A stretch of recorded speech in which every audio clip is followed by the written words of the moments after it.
first snap, they're in for a long day. Everything you have into every block, every set, every time. Yeah. Okay? Here we go. You know, Reese let us know after recruiting was over, I guess it was late February, early March, you know, I made up my mind a while back that KELVIN would be our next defensive line coach. So as we moved into spring ball, it wasn't that big a deal. KB took care of the defensive line during spring practice. You know, there's a lot of stuff Reese took care of in terms of like, you know, position studies. Last night we had the defensive line meal, which is something that, you know, every position group does, and Reese always coordinated that.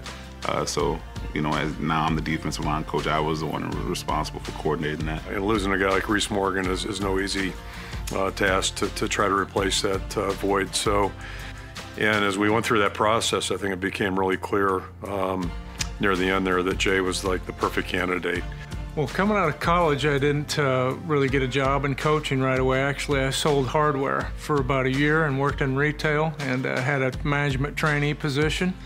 And it didn't take me long to figure out after a year doing that, my heart was still in athletics, so I got into coaching after that. I went old school on it. I went from door to door, coach to coach, introduced myself, gave out my phone number, my resume, told them who I was, what I was trying to do, and get started in the business. And lo and behold, I got my first job at Western Washington University. You know, it's kind of funny. I told the guys on the staff when Reese retired, I said, you know, if anybody's got a friend who's interested, tell them whatever they do, don't call me, because I didn't want my phone to blow up, obviously, and that's one of the problems when you have an opening, or one of the challenges is just you get a lot of correspondence. I had actually placed a phone call on behalf of another coach who wanted to pursue this job. And so I had a conversation with Coach Wallace to recommend the guy that I'm speaking of. And I went through my spiel and I recommended him highly because I do think he's a very good football coach. And at the end of the conversation, I was about to hang the phone up and Coach Wallace asked me if it would be something I would be interested in. And I said, well, tell me a little bit about the profile on what you're looking for, you know, as it pertains to me and those types of things. And you know, it turned out obviously it was a good fit. And I said, well, at that point, of course, I would be interested. But this is a Big Ten game. We going to war today. We going to war today. We coming out with the W. 1-0 in the Big Ten. Okay? That's it. That's all. That's it. That's all. We going to war today. Let's fight. I get in now. No. Let's go. 1, 2, 3. 1, 2, 3. Playing together, all phases, everybody on the sideline, everybody's involved. Our best football for 4 hours. Here we go.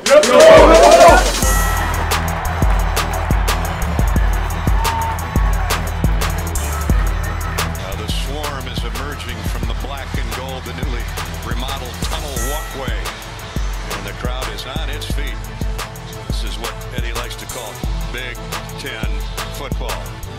The red and white of the Scarlet Knights, Rutgers University here to take on the Iowa Hawkeyes at Kinnick Stadium, the Big Ten opener, and it's only week 2.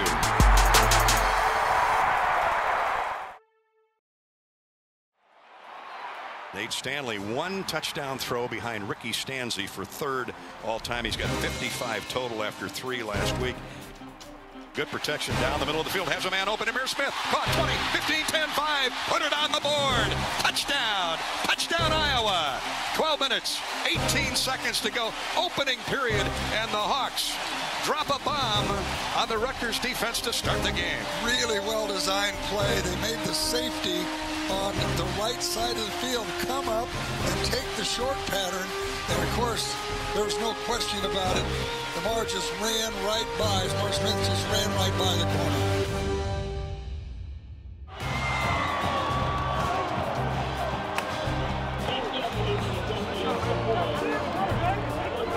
Oh, guys, they can't hold us. Let's go. 58 yards on the post pattern, and the Hawkeyes, lightning quick, score first.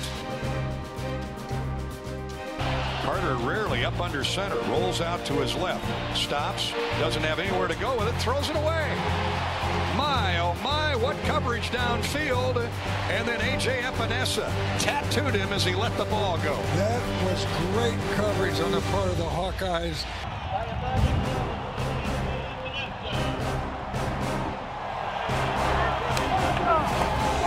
Tight end right, that's Weeding.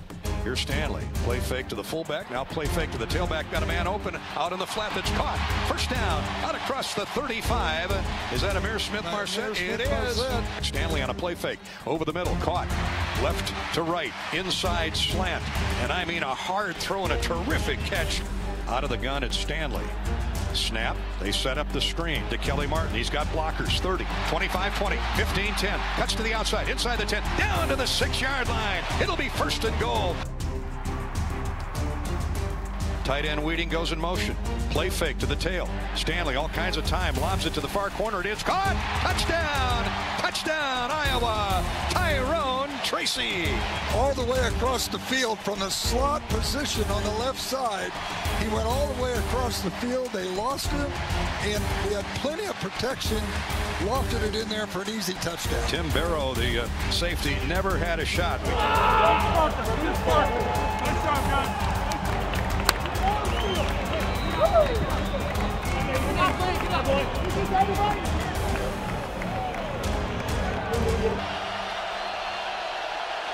Golston's revving up to come from the inside out. Here's Carter. Sack. Down he goes. A.J. Epinesa leapfrog the defender. And Carter said, I want no part of this. And down he goes. Oh, yeah, he just took that big offensive left tackle and threw him like a sack of potatoes out of the way.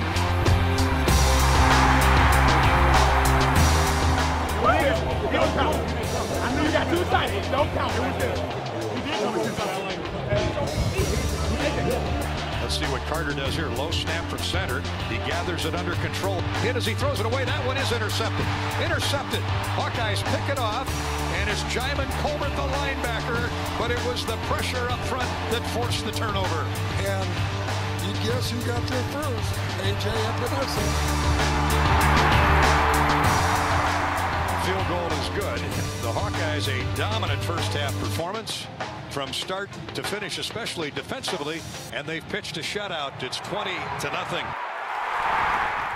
What we've done a good job of right here is overcoming some adversity there in the first quarter. We put ourselves in a couple of bad positions, field position-wise, and we didn't change it.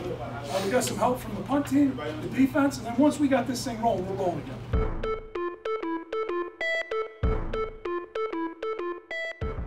He's got an empty backfield, so you know what he's going to do. Here come the Hawks. He's drilled as he lets it go and nearly intercepted on the sideline as the Hawks dial up the blitz. Sitkowski standing on his own goal line, 1st and 15. Here comes a blitz off the edge. Niemann drills him as he lets it go, and he dumped that pass out to the right flat. Third quarter, Iowa continues to pitch a shutout, 20-0, and now the football for the Hawks, 44-yard line. Pass over the middle. Wide open is Tracy on a quick slant. He's at the Rutgers 30. Breaks away from one tackler. Inside the 25. Down to the 23-yard line.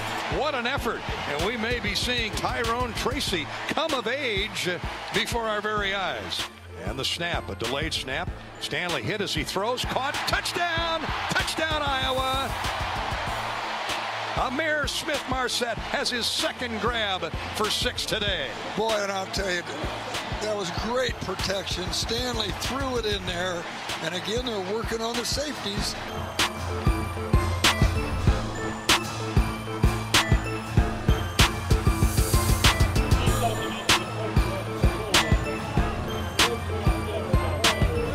Sitkowski to throw. Pocket closes. He fires. Intercepted. Well overthrown. It's picked up by Ojemudia. Ojemudia has his second of the year. Hawks rolling to their second win of the young season with a trip to Ames 1 week away. The Heartland is brought to you by Mediacom. Today's broadcast is powered by Extreme. Feel the power of amazingly fast internet up to 1 gig. University of Iowa Healthcare, changing medicine, changing lives. Kemp to throw. Here comes a late blitz, and down goes Kyle Kemp. Nick Niemann on the blitz, got to him. Honestly, I had no idea it was even a possibility. I was planning on going home over the summer, over the May break, and he called me, and my brother was actually at home visiting, and then they called me and they're like, what are you doing tonight? And I was like, oh, that's kind of weird. Like, usually they wouldn't ask me that. And then I just said I have some meetings, and they're like, all right, well, give us a call after. And I thought they had like a surprise, like we got a new puppy or something like that. And then he called and was like, yeah, so I know someone that's in consideration for the D-line job. And I thought it might be a guy that he previously coached with or something like that. And I was like, oh, really? Like, who's that? And he was like, well, it's someone you've known for your whole life. And then I was like, wow, no way. And he's like, yeah, I've been talking to the coaches and stuff. And then the rest was history. We as coaches miss a lot of our own kids, unfortunately, and we see everybody else's kids daily, but we miss a lot of our own kids. One thing I always appreciated was at least, even just walking by one of my kids' lockers, it gave you a good feeling, and being on the practice field with them. Not that I ever coached them directly, but it was good to be out there on the field with them and see them on practice tape and just have them be part of the program. So I don't want to speak for Jay, but I think that's something he's really going to enjoy. Yeah, and I know Luann feels probably the same way, just, now she's closer. She's probably the most excited out of all of us for this whole thing to go down because, she was across the country from Ben and I when he was down in Kansas City, and she was flying, driving back and forth to all of our games and stuff, and now we'll get to see her.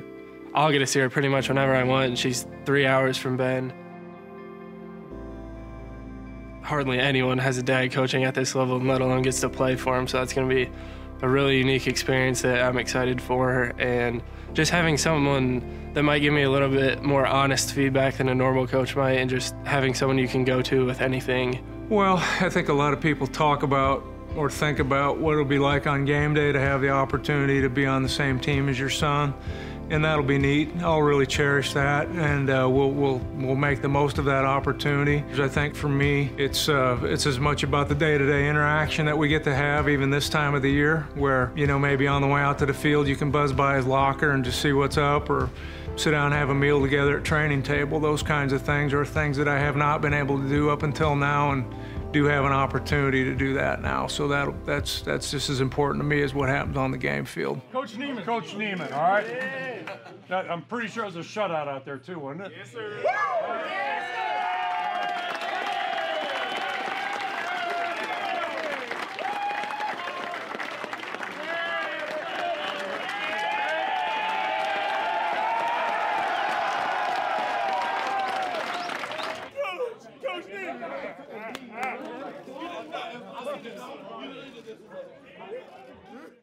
The Heartland is brought to you by Iowa Corn, brought to you by Iowa's corn farmers of the Iowa Corn Growers Association and the Iowa Corn Promotion Board. You may think Iowa grows corn, but the truth is, corn grows Iowa.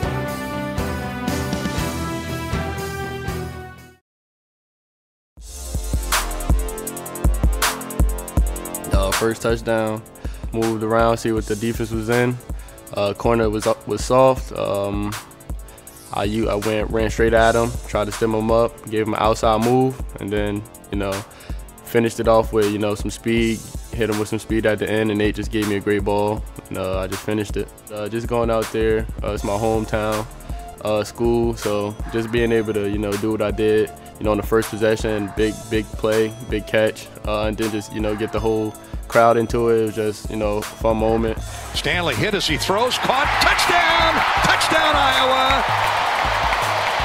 Amir Smith-Marset has his second grab for 6 today. I had a nice little inside move, from Nate Whedon, and then all I did was cut across the middle. Nobody was in the middle. Nate gave me a nice ball, put some heat on it, and all I had to do was walk into the end zone, finish the job. Center rolls out to his left, stops, doesn't have anywhere to go with it, throws it away. My, oh my, what coverage downfield. And then A.J. Epinesa tattooed him as he let the ball go. Week one, I felt like maybe I was too content with just taking on the 2 blockers and maybe getting there. And week 2, I tried to make it a priority that pass rushing is what I do. It's what I really like to do, and it's something I'm pretty good at. And so if I'm gonna try to consider myself a pass rusher, then I need to get to the quarterback. So I was thinking, man, I'm tired of him throwing it away. I want to get a sack. I want to get after him because I'm getting so close, and I'm just a step away each time. And obviously, you don't want to jump. And he could have easily pulled that and maybe ran it out my side. So jumping is never encouraged. You don't want to jump, but I was able to, when I jumped, I was able to get a hand and kind of sneak a foot in there, maybe tripped him up a little bit. So it's exciting, and it's the first one of the season, and Kinnick loved it, and it's a great feeling. He gathers it under control. Hit as he throws it away. That one is intercepted. Intercepted. Hawkeyes pick it off, and it's Jay Niemann Colbert, the linebacker, but it was the pressure up front that forced the turnover.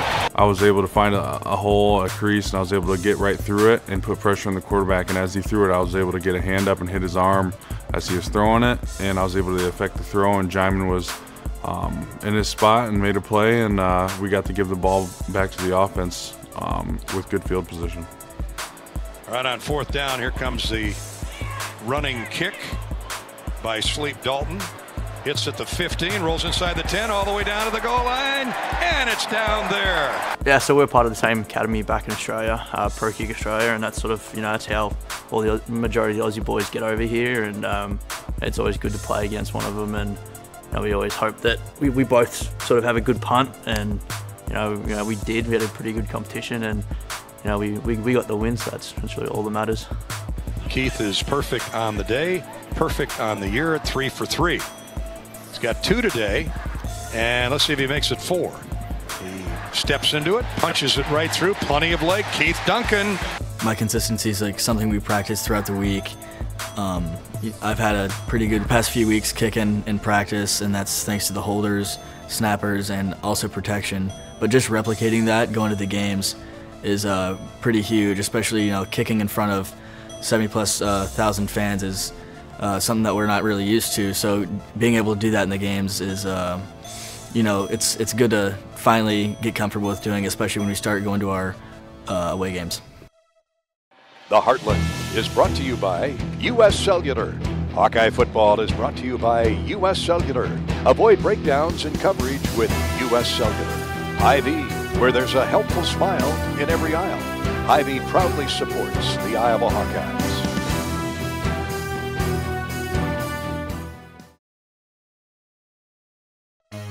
My family bleeds black and gold, and so from a young age, always loved the Hawks, and always not huge fans of the Cyclones, and that's just how it was growing up. And then I always watched the games on TV, and we always cheered for Iowa, obviously.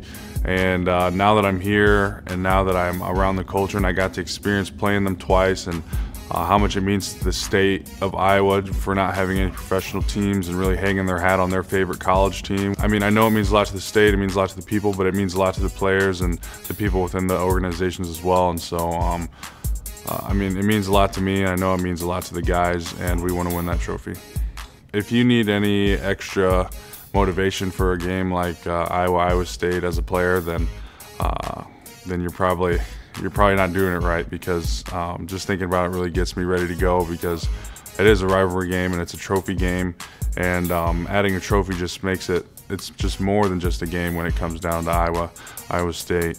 And College game day, they could be there, they could not be there, but it's rivalry week, and we're going to be ready to go.